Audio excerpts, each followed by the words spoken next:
नमस्कार. Iran America युद्धाच्या अनेक फेऱ्यानंतर व उत्तरोत्तर तीव्र झालेली आक्रमणे पाहता आता तरी हे युद्ध थांबावं ह्या आशेवर भारतासह अनेक देश जगत आहेत.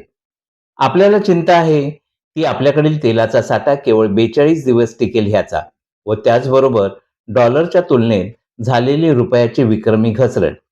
अशा स्थितीत भारताने ह्या युद्धात कोणते धोरण स्वीकारावे व ह्याविषयीची संभ्रमता अधिक दिसून येते. भारताने आतापर्यंत केलेली तंत्रज्ञानातील प्रगती, तसेच युद्ध सामुग्रीची निर्मिती व एकूण आर्थिक प्रगती ह्या सगळ्या पार्श्वभूमीवर आपण जागतिक महासत्ता होण्याच्या मार्गावर अग्रेसर होताना खरंच दिसतोय का? खरं तर भारताची इराण व इस्रायल या दोन्ही देशांबरोबर असलेले संबंध, तसेच इराणकडून होत असलेला तेल पुरवठा व इस्रायलकडून युद्ध सामुग्रीची निर्मितीतील सहकार्य दोन्ही तेवढ्याच तोलामोलाचं. अशा स्थितीत भारताच्या पंतप्रधानांनी इस्रायल भेटीनंतर दुसऱ्याच दिवशी इस्रायलने इराणवर केलेला हल्ला हे सारच संभ्रमात टाकणार आहे. त्यामुळे आपण कोणाच्या रोषाला कारणीभूत ठरतोय हेच कळेनासे झाले. ह्या युद्धात कोण काय मिळवू पाहतोय हे समजेनासं झालं आहे.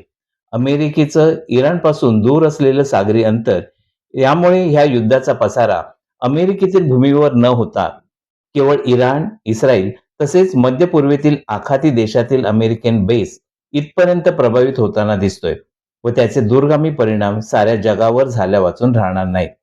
अशा पार्श्वभूमीवर चीन खरंच इराणला मदत करू पाहतोय की इराणला आपल्या दबावाखाली भविष्यात ठेवू पाहतोय याचा उलगडा केवळ येणारा काळच ठरवेल.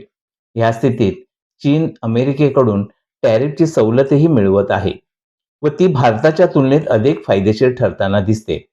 अमेरिका ह्या युद्धात आपला वरचष्मा ठेवू पाहताना आता नवीन युद्धबंदीची समयसीमा देताना दिसतोय, परंतु इराण मात्र या सगळ्या प्रकाराला जुमानताना दिसत नाही.